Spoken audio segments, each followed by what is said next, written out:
What's open and closed 2 days after Hurricane Irma in Miami-Dade? As South Florida continues its recovery after Hurricane Irma, we should see more stores, businesses and restaurants reopening Tuesday and through the week in areas marked as safe. Here's what we know so far. What's open? Food and restaurants. Flanigans locations: 2460 Weston Road, 8695 Northwest 12th Street, Miami, 2235 State Road 7, Wellington, and 950 South Federal Highway. Stuart, Sabor Tropical Supermarket at 79th Street in Biscayne Bay. Vicky Bakery 860 S.E. 8th Street, Hialeah and 2885 W. 68th Street, Hialeah. Panther Coffee, 2390 Northwest 2nd Avenue, Miami with limited menu. All Sedanos Supermarket locations. Tito's Grill and Pizza, 12018 Southwest 88th Street, Miami. Valero Gas, 331 23rd Street, Miami Beach. Publix, 15750 SW 72nd Street, Miami. 9755 NW 41st Street, Doral. 2270 SW 27th Avenue, Miami. 9050 Biscayne Boulevard, Miami Shores Village. 1700 Miami Gardens Drive, North Miami Beach. 8250 Mills Drive, Kendall. 9041 SW 107th Avenue, Kendall. 11750 SW 104th Avenue, Kendall. 7-Elevens,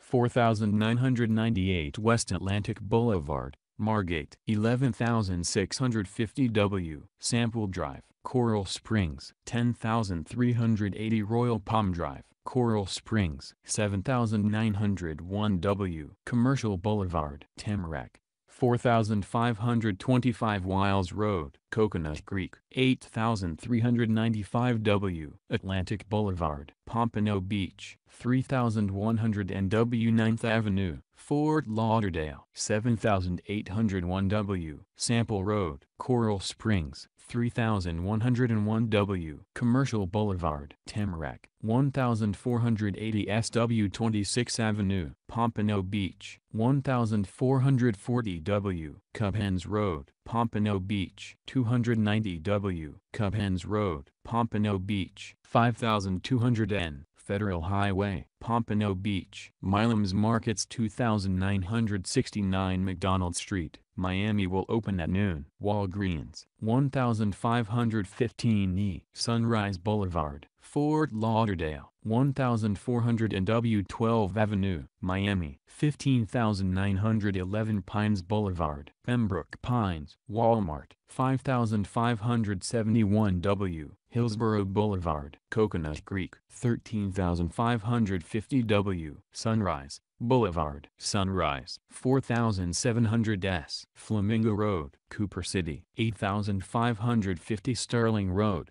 Hollywood. 401 E. Sheridan Street, Dania Beach. 11800 Hialeah Gardens Boulevard, Hialeah Gardens. Fresh Market, 3580 NW 83 Avenue, Doral. Milam's, Coconut Grove, Miami Springs and Coral Gables stores are open. Sunny Isles Beach store open at 11 a.m. Shopping. Sawgrass Mills Mall, Dade Lamm Mall, 7535 N. Kendall Drive, 10 a.m. - 5 p.m. Miami International Mall, 1455 Northwest 107th Avenue, 10 a.m. - 5 p.m. Transportation. Fort Lauderdale Hollywood International Airport, Miami International Airport. Parks. Miami Beach Parks, Lummis, Maurice Gibb, Scott Rakow Youth Center, Palm Island, South Point, North Shore Park, and Youth Center, Crespi, Fisher.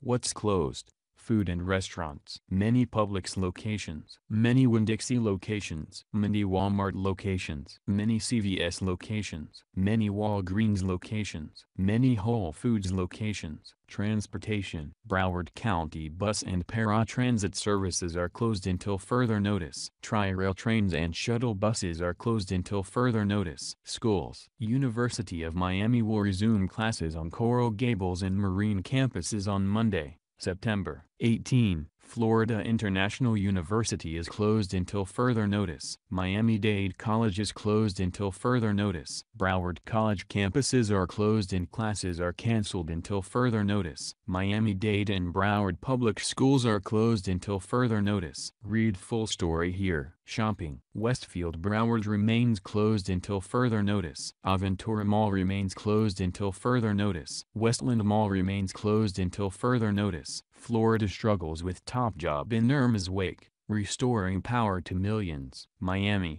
The remnants of once fearsome Hurricane Irma rolled through the southeast on Tuesday, still carrying flood risks and leaving a staggering recovery effort in its wake that includes simply trying to turn the lights back on across huge swaths of Florida. The unprecedented outages, knocking out power to more than half of Florida's homes and businesses, also unleashed a cascade effect across the region. Millions of people who fled Irma may struggle to return home for weeks as crews try to deal with downed lines, debris and a storm-swamped electrical grid. Electrical power is needed, too, to keep water and sanitation systems operating. And for those with a generator, fuel supplies depend on the success of a logistical network trying to keep gas flowing to all points of battered and sweltering Florida. Power pretty much drives everything. Christopher Krebs, Assistant Secretary for Infrastructure Protection at the Department of Homeland Security, said at a news briefing Tuesday. Krebs said Tuesday morning that as many as 15 million people in Florida lacked power, an astonishing figure that represented 3/4 of the state's entire population. This number will evolve, though, as crews are able to navigate debris and try and restore power. State emergency officials said that some 5.6 million power company customers lacked power on Tuesday morning, representing about 54% of all customers statewide, a figure that had dropped since Monday. Since each account can represent more than one person, the overall figures remained at remarkable levels. Perhaps most alarming to those in Florida who awoke without air conditioning or working refrigerators is the reality that in some cases, power may not return for days or weeks. This is going to take some time to restore, and in some circumstances, it will be a situation about rebuilding, Krebs said. Krebs's figure was higher than those offered Monday by utility companies supplying power to a large number of Floridians. Eric Seligy, President and Chief Executive of Florida Power and Light, the state's largest utility and which powers half of the state, said Monday as many as 9 million people were affected by his company's outages alone. Shauna Brigger, a spokeswoman for Duke Energy, said 1.2 million of its 1.8 million customers were without power Monday in the state. Berger said if you multiply that number by 2.5, per the latest census data, she said, it shows that 3 million people were affected at the peak blackouts.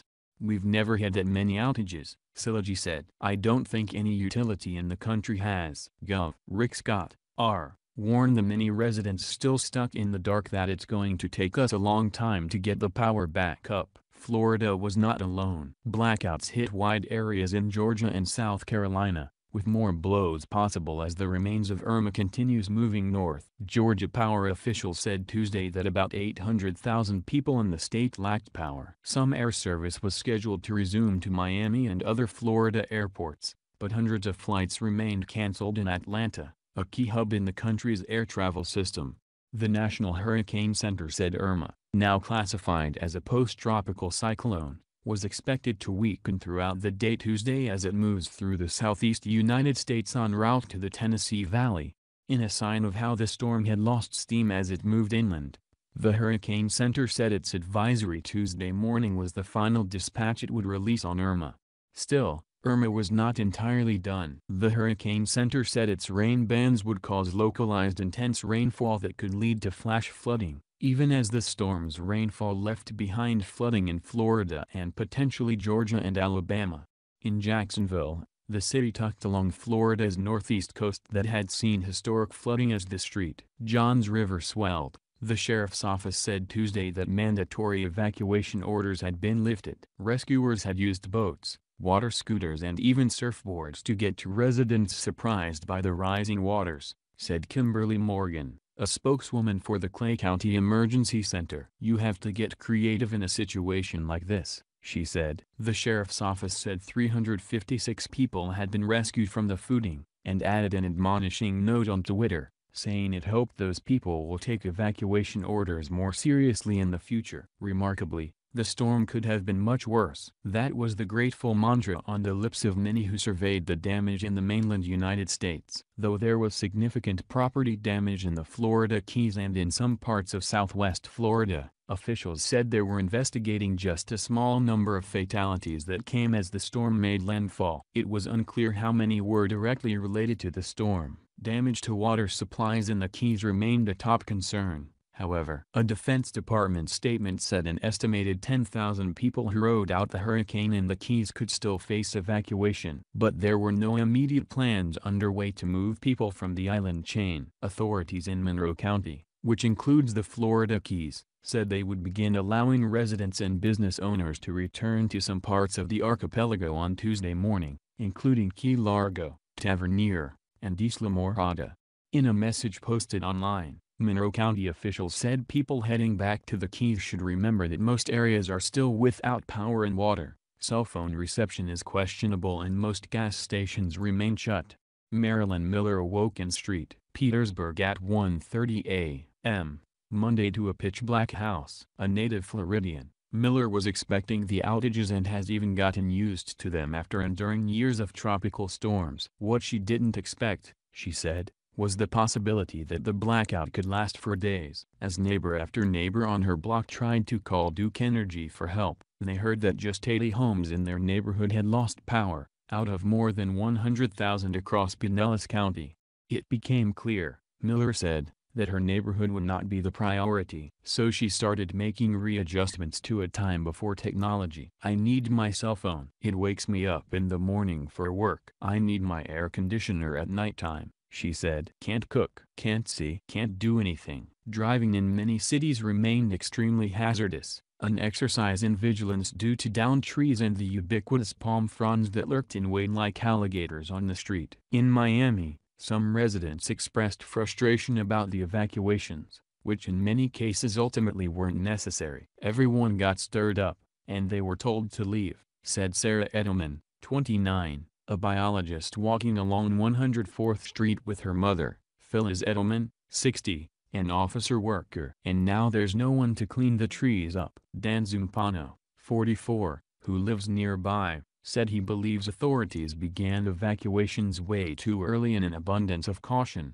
driving people from places that ultimately weren't seriously impacted by the storm into areas that were. I thought it was the right thing to do, but I think they sent a lot of people right into the core of the hurricane. That was a familiar story, people who evacuated from Miami to Tampa, and then, in some cases, from Tampa to Orlando. The storm followed many of them the entire time. Every day you saw the models changing, Zumpano said. But all along Miami's streets, signs also remained of the hurricane's fury and the tragic possibilities that might have been. Sailboats on Miami's Coconut Grove Marina were flipped over. $1-million yachts were half submerged in the bay. Once idyllic parks looked like desolate war zones. Large trees toppled over, roots dangling in the air. Resident Paul Plant came to the marina to check on his home and boat, which he had docked indoors. His boat was fine, and he and his sister looked in disbelief at the submerged boats in the bay that weren't so lucky. You have to take 9 different roads to get here now, but everything was okay, he said. The storm surge could have been so much worse. We're lucky. Berman reported from Washington. Brian Murphy, Katie Zezima,